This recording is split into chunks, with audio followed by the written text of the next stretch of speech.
We're in 1 Corinthians chapter 3, and that's where we actually started last week and only got in about the first verse, really, and so didn't do too much with it. 1 Corinthians chapter 3, just to kind of give you an idea, it's where you're beginning to look at some instruction the Holy Spirit has given the Apostle Paul, in this case, to write. And so this instructions to the local church, warning them. Really, you look at this chapter, I mean, a lot of great things in that chapter, but there's also some things in there that should serve as a warning. As a matter of fact, throughout the New Testament, as you see those things are written, every New Testament book, every word was breathed out by God for writers to write down. So, and those writers had to be holy men. They couldn't just be anybody. They had to be a holy person.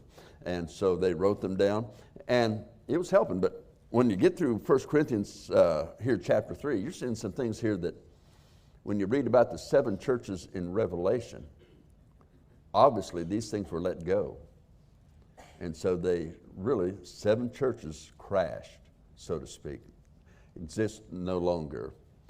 And today there are churches across America that were one time great churches, auditoriums filled with hundreds and some with thousands, and now they're just buildings.